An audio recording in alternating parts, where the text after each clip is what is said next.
आज आपके साथ शेयर कर रही हूँ खस्ता मज़ेदार मीठे खाजा की रेसिपी। इस मीठे खाजे को आप करीब महीने भर के लिए फ्रिज में स्टोर भी करके रख सकते हैं। मीठा खाजा बनाने के लिए पहले हम आटे को गूंद लेंगे। इसके लिए मैं ले रही हूँ 2 कप मैदा, 1/4 चम्मच नमक भी इसमें डाल लेंगे। इससे फ्लेवर बहुत बढ़िया आता है खाजे में। अब घी मैंने आधा कप ली हूँ। घी पूरा नहीं डालेंगे, आधा घी पहले डालते हैं और आटे के साथ इसे अच्छी तरह से मिक्स कर लेते हैं। थोड़ा और घी मैं डाल रही हूँ। घी को फिर से आटे के साथ मिक्स कर लेंगे। मुट्ठी से जब आटे को आप दबाएं तो इस तरह का लम्प बन जाना चाहिए। तो ये आधा कप में से करीब 2 बड़े चम्मच घी मैंने बचा लिया है। थोड़ा थोड़ा पानी डालकर हमें इस आटे को गूंद लेना है। रोटी की तरह आटा हम नरम नहीं बनाएंगे, हल्का सा इसे सख्त बनाना है। आटे को गूंदने के बाद ढककर इसे 15 मिनट के लिए इसी तरह से छोड़ देते हैं। तब तक हम चाशनी बना लेंगे। चाशनी बनाने के लिए मैं ले रही हूँ 1 कप चीनी। चीनी में हम बहुत थोड़ा पानी डालेंगे, बस इतना पानी डालना है कि चीनी सारी भीग जाए। तो आधा कप मैंने पानी डाला है और 1 बड़ा चम्मच पानी और डाल लेना है। चाशनी को मीडियम फ्लेम पर पकाएंगे। जब अच्छा सा इसमें उबाल आने लगे तब हम इसमें नींबू का रस डालेंगे। 1 तार की हमें चाशनी बनाना है। जब भी हम तार वाली चाशनी बनाते हैं तब हमें नींबू डाल देना चाहिए ताकि चीनी की गुठलियाँ ना बने चाशनी में। तो 1 चम्मच नींबू का रस मैं इसमें डाल रही हूँ। साथ ही इसके हम ज़ाफ़रान या केसर डाल देंगे, 4 से 5 धागे। 1/4 चम्मच डाल लेंगे हरी इलायची का पाउडर। चाशनी को हम मीडियम फ्लेम पर इतना पकाएंगे कि ये चाशनी 1 तार की बन जाए। इस तरह से हम चम्मच से थोड़ी चाशनी लेकर इसे चेक कर लेते हैं।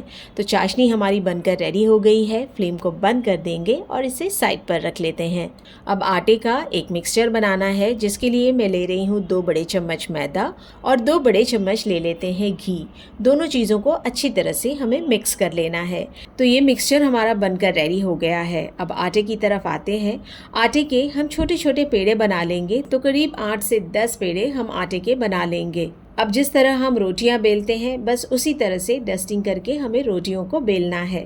खाजा बनाने के लिए रोटियों को थोड़ी हम पतली बेलेंगे। पहली रोटी को हम थोड़ी बड़ी बेलेंगे, बाकी सारी रोटियों को हल्की सी हम छोटी बेलेंगे। अब जो मिक्सचर हमने बनाया हुआ है पहली रोटी पर इसे अच्छी तरह से ब्रश से लगा लेते हैं। दूसरी रोटी जो हल्की छोटी है यहाँ पर रख देंगे। इस पर भी हम मैदा और घी का मिक्सचर लगा देते हैं। तीसरी रोटी रखेंगे, इस पर भी मैदे और घी का मिक्सचर लगा लेंगे। इस तरह हर एक रोटी रखने के बाद हम मैदा और घी का मिक्सचर लगाते जाएंगे। लास्ट वाली रोटी पर भी मैंने मैदा और घी का मिक्सचर लगा लिया है। अब ये रोटियों को हम इस तरह से रोल कर लेते हैं। रोटियों को हमें टाइट रोल करना है ताकि कोई इसमें एयर बबल ना आए। पूरी रोटी रोल हो जाए, इसके बाद हम दोनों हाथों की मदद से इस रोटी को थोड़ा सा लंबा कर लेते हैं। अब साइड्स के पीसेस हम हटा लेते हैं और आधे आधे इंच का हमें इस तरह से छुरी से टुकड़े कर लेना है इस रोल का। ये रोल की कटिंग करने के बाद एक एक पीस को इस तरह से उठाना है। या तो आप इसे हाथों से इस तरह से दबा लें या फिर आप बेलन से भी इसे हल्के हाथों से रोल कर सकते हैं।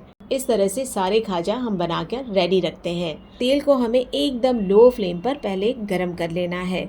लो फ्लेम पर खाजा जब पकेगा तो इसकी परतें बहुत ही अच्छी तरह से खुल जाएंगी। तो लो फ्लेम पर तेल को मैंने करीब 10 मिनट के लिए गरम कर लिया है। सारा खाजा इसमें डालने के बाद लो फ्लेम पर ही खाजा को हम पक जाने देते हैं करीब 5 मिनट के लिए।